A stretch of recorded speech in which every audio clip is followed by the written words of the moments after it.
Solo en septiembre, lleva tu préstamo a rebajatuzcuentas.com y tendrás mejores cuotas de las que estás pagando ahora. Llegó el momento del verdadero cambio. Del momento, la presidenta Dina Boluarte está en Nueva York.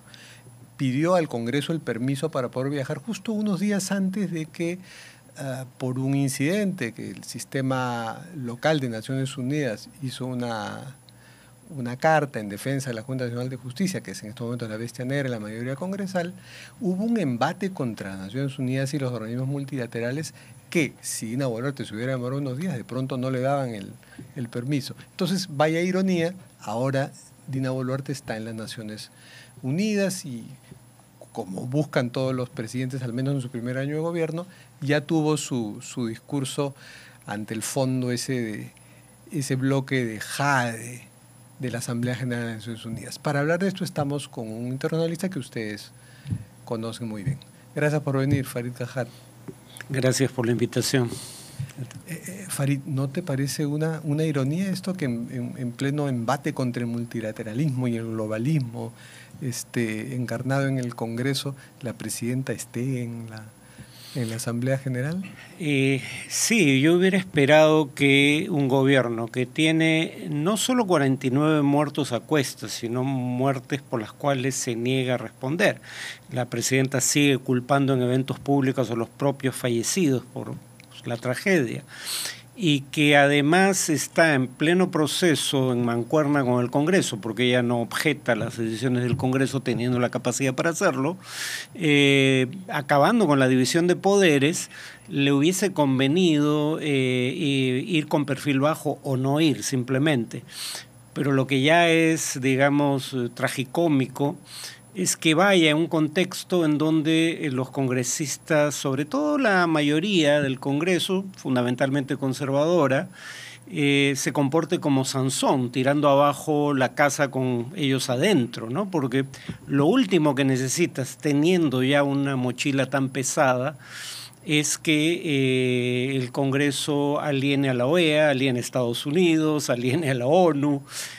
La pregunta es, ¿para qué vas? No habló absolutamente nada, dicho sea de paso, de todo eso. Pero lo que dijo estuvo muy al gusto de la ONU, ¿no? Citó al secretario general Antonio Guterres, que no es necesario que lo cites en tu discurso, ¿no? Con toda la agenda nacional que tienes.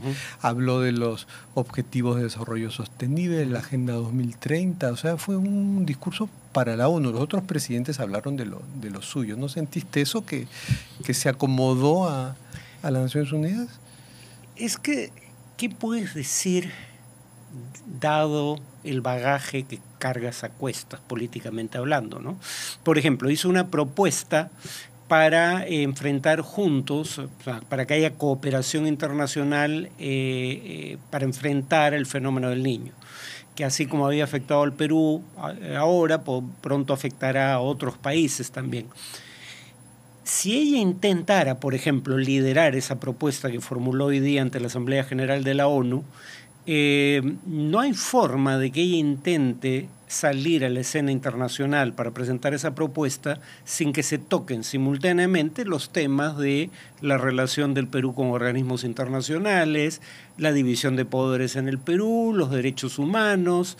Entonces, digamos, yo creo que hizo lo que le convenía hacer, no sé si lo que le convenía al Perú, y que además digamos, esa parte fue para la galería, pero la mayor parte del discurso fue para consumo interno, para el Perú, ¿no? Para los ciudadanos del Perú, pero fue fundamentalmente insulso, ¿no?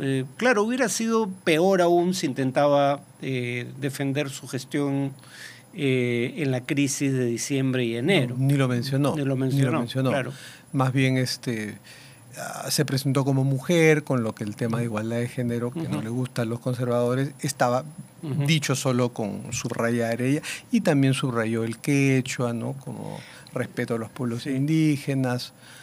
Claro, pero digamos, la mayoría de las víctimas de su gobierno, porque los 49 de los 60 muertos fueron ejecutados por fuerzas del orden, y hay suficiente evidencia como para saber que buena parte de ellos murieron por efecto de acciones que no respetaban las reglas de enfrentamiento que establecía. Yo se lo preguntaba la otra vez a un diplomático y ahora te lo pregunto a ti. Si en los últimos meses, y ya antes de Dina Boluarte, hay como una disminución de la imagen del Perú ante los organismos multilaterales, ante el mundo. O sea, el prestigio diplomático del Perú ha disminuido y eso explica algunas de las insolencias de presidentes como el mexicano y el colombiano. A ver, bueno, primero sobre el tema de la igualdad de género, lo que objetan los conservadores peruanos no es que haya una mujer en el cargo, lo que objetan es la agenda feminista sobre temas de igualdad de género. Lo que llaman ideología despenalización del aborto, perspectiva de género en la educación escolar, y ella no está a favor de ese tipo de cosas. En ese sentido, que sea mujer es irrelevante, ¿no? Claro, no defiende lo que muchos considerarían son los derechos de la mujer. Siente que afirmando su femineidad está de alguna manera cubriendo esa agenda, no sí, es así. Sí, pero sobre lo otro es algo que viene ya de un tiempo acá. O sea, yo todavía estoy esperando que alguien me dé un ejemplo de algo que ha ocurrido en el Perú y que aquí no nos conmociona. Aparte del hecho obvio que hemos tenido, 7 presidentes en 7 años, aproximadamente, ya perdí la cuenta. El hecho de que el Perú es el único país en el mundo y en la historia en donde el partido en el gobierno no presenta candidato para la siguiente elección presidencial en 4 elecciones consecutivas. En el caso de Peruanos por el Cambio ni siquiera existía en la siguiente elección. Entonces el Perú se ha convertido de ser un país, digamos, donde había relativa estabilidad política y además una macroeconomía manejada, digamos, de manera acertada, un país que es crónicamente inestable, ¿no? Para ponerlo en contexto. La vacancia presidencial por incapacidad moral está en la Constitución desde 1993, pero hasta 2017 solo se había usado una vez cuando Fujimori huye del país. Y que se usó simbólicamente. Simbólicamente. No era necesario usarla. Claro, para no aceptar su renuncia. Su excusa, ¿no? Claro. Desde el 2017 para acá se ha usado 7 veces. O sea, a razón de una por año aproximadamente en promedio. En ocasiones no logró vacar al presidente, pero en ocasiones sí lo hizo. Tuvimos un intento de golpe, tuvimos una disolución del Congreso. Digamos que con Boluarte y la virtual desaparición de la separación de poderes hemos dado un paso más en la dirección equivocada, pero que nuestra imagen se había deteriorado y éramos un país que empezó a generar preocupación, es algo que viene de años atrás ya.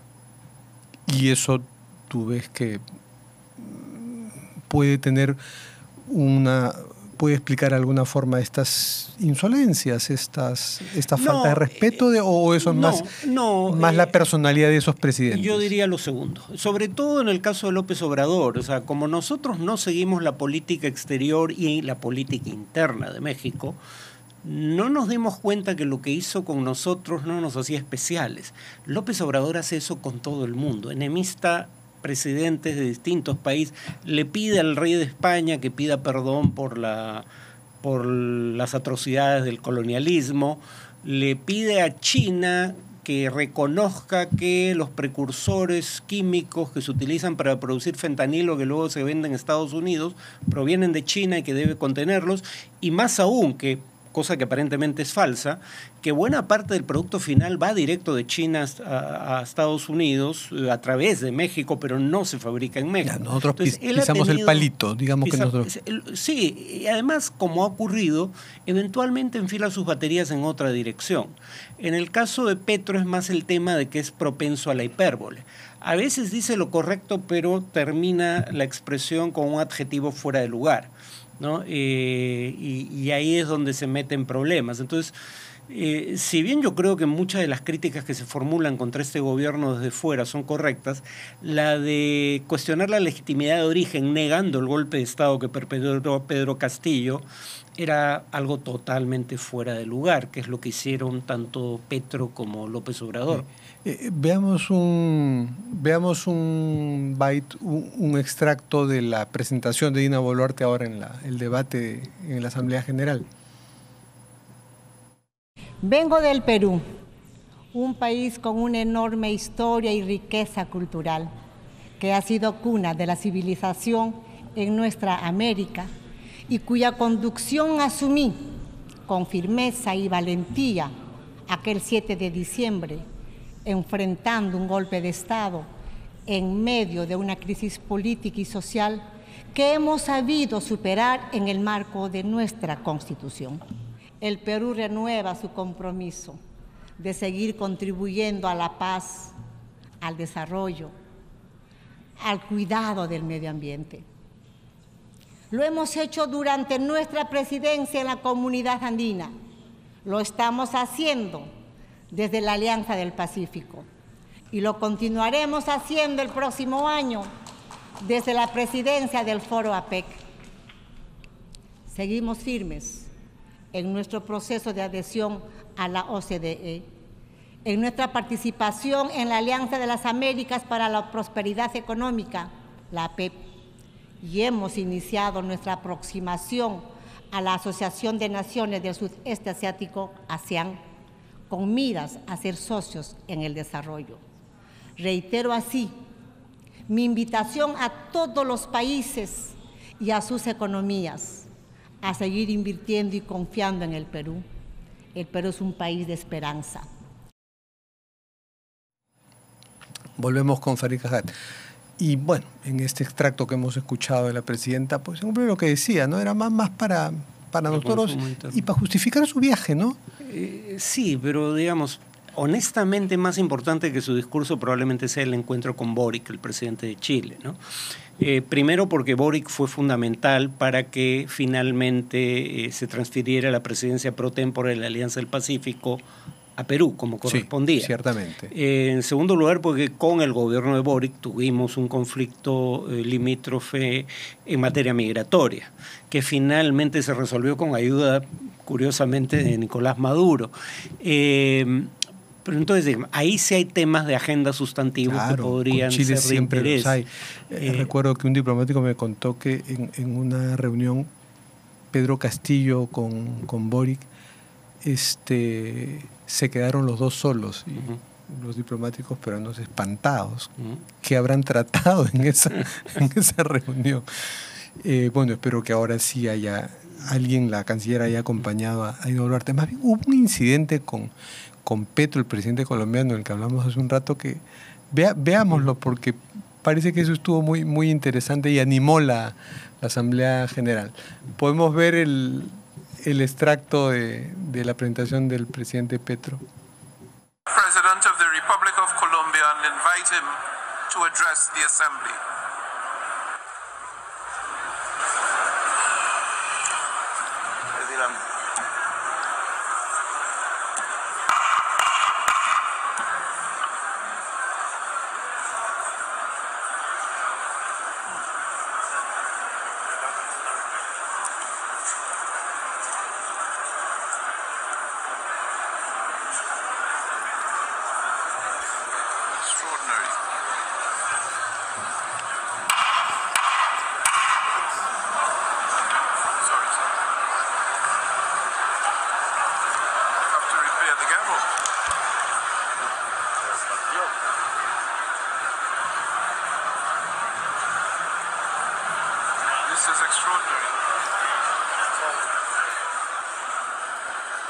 Excellencies, ladies and gentlemen.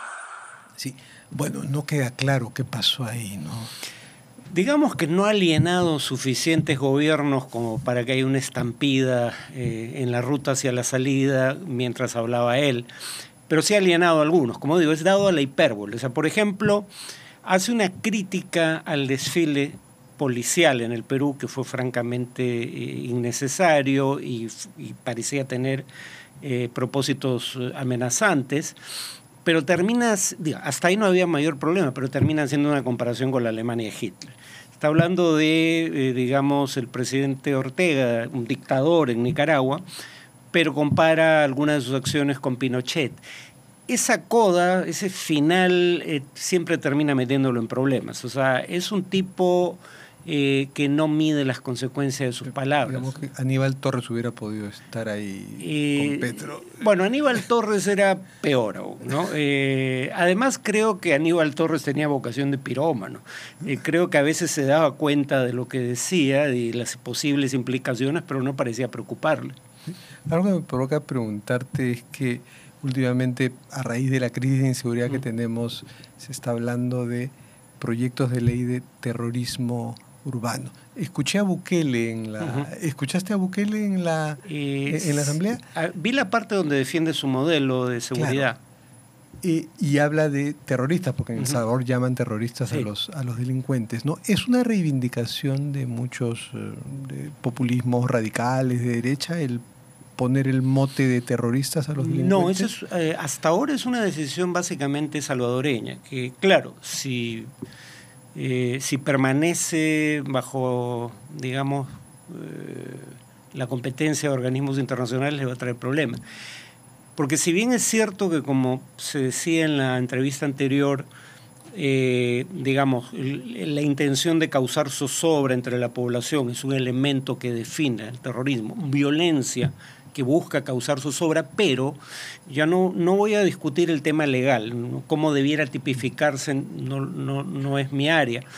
Pero en los estudios de seguridad un elemento fundamental es la motivación política, para distinguirlo de lo que es delincuencia simple y llana. O sea, el terrorismo es una actividad delictiva, pero no es una simple actividad delictiva. Las actividades delictivas tienen como propósito el lucro única y exclusivamente. El terrorismo, en principio al menos, tiene una motivación política. Entonces, creo que es meterse en camisa de 11 varas. No veo cuál sea la ventaja de hacer eso, salvo que se diga que el propósito es establecer mayores penas. Pero establece mayores penas sin cambiar la tipificación del delito. O que el propósito sea homologar a todos los males en uno, ¿no? Homologar a todos mis enemigos, ¿no? Y ponerlos en la categoría de Sendero, eso es banalizar a Sendero, ¿no? Pero además está el tema de que si algo saben los especialistas es que mayores penas no hacen mayor diferencia si la probabilidad de que te atrapen y te condenen sigue siendo mínima. Y ahí has tocado ese punto que es interesante para nosotros, porque es banalizar a Sendero. O sea, es demonizar a los delincuentes, pero banaliza a Sendero. Y no es que habíamos ganado la batalla al terrorismo, entonces si ponemos leyes de terrorismo urbano significa que no la ganamos, ¿no? Sí. Y además, ¿cuál es, como dijo tu invitado anterior, ¿no? ¿Qué diferencia hace el adjetivo urbano ahí? Lo fundamental es que es terrorismo, o sea, da lo mismo donde se cometa. Y tranquilamente puede la ser pregunta rural, es si es terrorismo en todo caso, ¿no? Y yo creo que eso es discutible. Y Bukele lo interesante es que en todo momento dijo que la receta no se la recomendaba a nadie, que era algo exclusivamente... Esa era una pose. Es una pose. Es una pose, buscar y vender mejor. Uno de tus invitados no acaba de estar en El Salvador. El alcalde Castillo de Los Olivos. Fue invitado. Claro. Y hay agentes del gobierno salvadoreño que intentan crear partidos afines, hasta con el mismo nombre, en países vecinos. Hasta ahora, por suerte, eso no ha tenido mayor éxito. Quienes se han presentado como unos émulos de Bukele en sus respectivos países, Ríos, la candidata hija de un expresidente acusado por graves violaciones a derechos humanos, quedó quinta, si no me equivoco. Y en el caso de Ecuador, quien se hacía llamar el Bukele ecuatoriano, quedó en cuarto lugar. Por ahora no queda claro que eso de rédito electoral, pero Bukele está promoviendo su modelo de manera como exportador de ideas. O sea, eso fue absolutamente falso. Eso es lo que buscaba. Sí. Oye, muchas gracias, Farid, por darnos tus brillantes